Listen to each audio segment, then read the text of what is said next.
ಮಾನ್ಯ ಶಾಸಕರು ಎನ್.ಟಿ. ಶ್ರೀನಿವಾಸ್ ಅವರ ನೇತೃತ್ವದಲ್ಲಿ 80ನೇ ಸ್ವಾತಂತ್ರ್ಯೋತ್ಸವದ ಧ್ವಜಾರೋಹಣ ಕಾರ್ಯಕ್ರಮ ನಡೆಯಿತು. ಈ ಸಂದರ್ಭದಲ್ಲಿ ಧ್ವಜಾರೋಹಣ ಕಾರ್ಯಕ್ರಮ ಮಾಡಿದ ನಂತರ ಪೊಲೀಸ್ ಹಾಗೂ ಮಕ್ಕಳ ಪರೇಡ್ ವೀಕ್ಷಣೆ ಮಾಡಿ ವೇದಿಕೆ ಕಾರ್ಯಕ್ರಮ ನೆರವೇರಿಸಿ ಮಕ್ಕಳಿಗೆ ದೇಶವನ್ನ ಕಟ್ಟಲು ವಯಸ್ಸು ಬೇಕಾಗಿಲ್ಲ, ಬುದ್ಧಿ ಬೇಕು ಎಂದು ಹಿತ ನುಡಿ ನುಡಿದರು. ಮಕ್ಕಳಿಗೆ ಆತ್ಮಸ್ಥೈರ್ಯ ತುಂಬಿದರು. ನಮ್ಮ ದೇಶದ ಸ್ವತಂತ್ರಕ್ಕಾಗಿ ತಮ್ಮ ಪ್ರಾಣವನ್ನೇ ಅರ್ಪಿಸಿದ ವೀರ ಯೋಧರ ತ್ಯಾಗ, ಬಲಿದಾನ ಮತ್ತು ದೇಶಭಕ್ತಿಯನ್ನ ಎಂದಿಗೂ ಮರೆಯಲು ಸಾಧ್ಯವಿಲ್ಲ. ವೀರ ಯೋಧರ ಧೈರ್ಯ ಮತ್ತು ತ್ಯಾಗವೇ ನಮ್ಮ ಸ್ವಾತಂತ್ರ್ಯದ ಹೆಮ್ಮೆ. ಅವರ ಆದರ್ಶಗಳನ್ನ ಪಾಲಿಸಿ ದೇಶದ ಏಕತೆ, ಅಖಂಡತೆ ಹಾಗೂ ಅಭಿವೃದ್ಧಿಗಾಗಿ ನಾವೆಲ್ಲರೂ ಕೈ ಜೋಡಿಸೋಣ ಎಂದು ತಿಳಿಸಿದರು. ಶ್ರೀಧರ ಗುನ್ನಳ್ಳಿ, ಸಮೃದ್ಧ ಕರ್ನಾಟಕ ನ್ಯೂಸ್, ಕೂಡ್ಲಿಗಿ.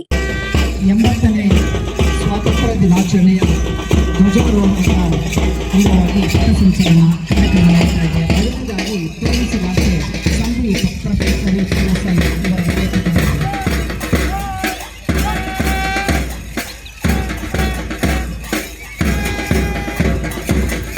ನಂತರ ಗುಣರಕ್ಷಕರ ಅಧಿಕಾರಿಗಳು ಇವರ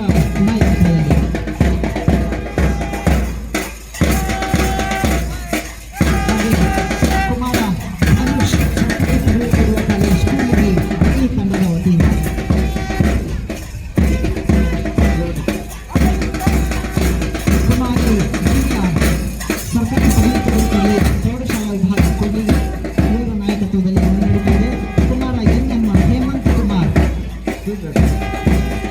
ಪ್ರೌಢಶಾಲೆ ಇವರ ನಾಯಕತ್ವದಲ್ಲಿ ಹಾಗೂ ಕುಮಾರ ಸುಲ್ತಾನ್ ಸೇಂಟ್ ಮೈಕಲ್ ಪ್ರೌಢಶಾಲೆ, ಕುಮಾರ ಧನುಷ್ ಶಾರದಾ ಹೈಸ್ಕೂಲ್ ಹಾಗೆ ಕುಮಾರ ನವೀನ್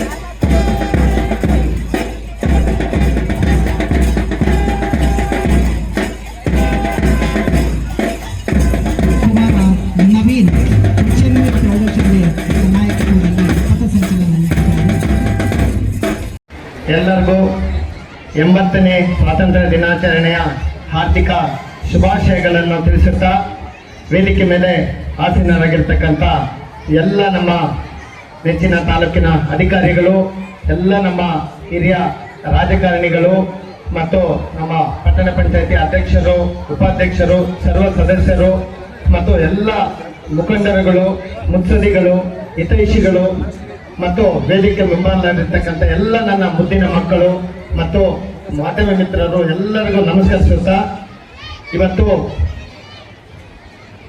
ಇಂದು ನಾವು ರಾಷ್ಟ್ರಧ್ವಜ ಹಾರಿಸುತ್ತಿದ್ದೇವೆ. ಆದರೆ ನಾವು ನೆನಪಿನಲ್ಲಿಡಬೇಕಾದಂಥ ಏನಪ್ಪ ಅಂತಂದ್ರೆ, ಸ್ವಾತಂತ್ರ್ಯ ಅಂದರೆ ಕೇವಲ ಧ್ವಜ ಹಾರಿಸುವುದಲ್ಲ, ಸ್ವಾಭಿಮಾನದಿಂದ ಬದುಕುವುದು. 1947ರಲ್ಲಿ ನಮ್ಮ ದೇಶಕ್ಕೆ ರಾಜಕೀಯ ಸ್ವಾತಂತ್ರ್ಯ ಸಿಕ್ತು. ಆದರೆ ಇಂದು ನಮ್ಮ ಮುಂದೆ ಮತ್ತೊಂದು ದೊಡ್ಡ ಹೋರಾಟವಿದೆ. ಅದು ಹಸಿವಿನ ವಿರುದ್ಧ ಹೋರಾಟ, ಬಡತನ ವಿರುದ್ಧ ಹೋರಾಟ, ಅನ್ಯಾಯದ ವಿರುದ್ಧ ಹೋರಾಟ, ಅಜ್ಞಾನದ ವಿರುದ್ಧ ಹೋರಾಟ ಮತ್ತು ಭ್ರಷ್ಟಾಚಾರದ ವಿರುದ್ಧ. ಈ ಹೋರಾಟಕ್ಕೆ ಮುಂದಾಳತ್ವ ವಹಿಸಬೇಕಾಗಿರೋರೆಲ್ಲರೂ ನಮ್ಮ ಯುವಕರೇ, ಎಲ್ಲ ನನ್ನ ಮುದ್ದಿನ ಮಕ್ಕಳೇ, ನಿಮ್ಮ ಕೈಯಲ್ಲಿ ಮೊಬೈಲ್ ಇರಲಿ, ಆದರೆ ಮೊಬೈಲು ನಿಮ್ಮನ್ನು ಆಳಬಾರದು. ನಿಮ್ಮ ಕೈಯಲ್ಲಿ ಪುಸ್ತಕ ಇರಲಿ, ಜ್ಞಾನ ನಿಮ್ಮ ಶಕ್ತಿ ಆಗಲಿ, ನಿಮ್ಮ ಕಣ್ಣಲ್ಲಿ ಕನಸುಗಳಿರಲಿ, ಆ ಕನಸನ್ನು ನನಸು ಮಾಡುವ ಛಲ ಇರಲಿ. ಯಾರೋ ಬಂದು ನಿಮ್ಮ ಬದುಕು ಬದಲಿಸ್ತಾರೆ ಎಂದು ದಯವಿಟ್ಟು ಕಾಯಬೇಡಿ. ನಿಮ್ಮ ಬದುಕನ್ನು ಮೊದಲ ಶಿಲ್ಪಿ ನೀವೇ ಆಗಿರುತ್ತೀರಿ. ಬಸವಣ್ಣನವರು ಹೇಳಿದ ಹಾಗೆ ಕಾಯಕವೇ ಕೈಲಾಸ. ಆದ್ದರಿಂದ ಕೆಲಸವನ್ನು ಗೌರವಿಸಿ, ಶ್ರಮವನ್ನು ಗೌರವಿಸಿ, ರೈತರನ್ನು ಗೌರವಿಸಿ, ಕಾರ್ಮಿಕರನ್ನು ಗೌರವಿಸಬೇಕು. ಜಾತಿ ನಮ್ಮನ್ನು ವಿಭಜಿಸಬಾರದು, ಧರ್ಮ ನಮ್ಮನ್ನು ದೂರ ಮಾಡಬಾರದು, ಭಾಷೆ ನಮ್ಮನ್ನು ಬೇರ್ಪಡಿಸಬಾರದು. ನಾವು ಮೊದಲು ಭಾರತೀಯರು.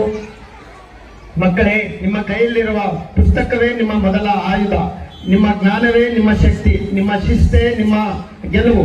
ಚೆನ್ನಾಗಿ ಓದಿ ದೊಡ್ಡ ಕನಸು ಕಾಣಿರಿ. ನಿಮಗಾಗಿ ಮಾತ್ರವಲ್ಲ, ದೇಶಕ್ಕಾಗಿ ಬದುಕುವ ಕನಸು ಕಾಣಿರಿ. ಒಂದು ಮಾತನ್ನು ನೆನಪಿಟ್ಕೋಬೇಕು, ದೇಶವನ್ನು ಬದಲಾಯಿಸಲು ವಯಸ್ಸು ಬೇಕಿಲ್ಲ, ಧೈರ್ಯ ಬೇಕು. ಅನ್ಯಾಯ ಕಂಡಾಗ ಮೌನವಾಗಬೇಡಿ, ತಪ್ಪು ಕಂಡಾಗ ಪ್ರಶ್ನಿಸಿ, ಸತ್ಯದ ಪರ ನಿಲ್ಲುವ ಛಲ ರೂಢಿಸಿಕೊಳ್ಳಿ. ನಿಮ್ಮ ಧ್ವನಿ ದುರ್ಬಲರ ಧ್ವನಿಯಾಗಿರಲಿ, ನಿಮ್ಮ ಜ್ಞಾನ ಸಮಾಜದ ಬೆಳಕಾಗಲಿ, ನಿಮ್ಮ ಕಾಯಕ ದೇಶದ ಶಕ್ತಿಯಾಗಲಿ. ಸ್ವಾತಂತ್ರ್ಯ ಹೋರಾಟಗಾರರು ತಮ್ಮ ಪ್ರಾಣವನ್ನು ದೇಶಕ್ಕಾಗಿ ಕೊಟ್ಟರು. ಇಂದು ನಾವು ಬದುಕನ್ನು ದೇಶದ ಅಭಿವೃದ್ಧಿಗೆ ಅರ್ಪಿಸೋಣ. ಇಂದು ಈ ಪವಿತ್ರ ದಿನದಂದು ನಾವು ಸಂಕಲ್ಪ ಮಾಡೋಣ. ನಾನು ಜಾತಿ ಹೆಸರಿನಲ್ಲಿ ವಿಭಜನೆ ಆಗುವುದಿಲ್ಲ, ಧರ್ಮದ ಹೆಸರಿನಲ್ಲಿ ದ್ವೇಷಿಸುವುದಿಲ್ಲ, ಅನ್ಯಾಯದ ಕಂಡರೆ ಪ್ರಶ್ನಿಸುತ್ತೇನೆ, ಸತ್ಯದ ಪರ ನಿಲ್ಲುತ್ತೇನೆ. ನಾನು ಭಾರತ ದೇಶವನ್ನು ಪ್ರೀತಿಸುತ್ತೇನೆ.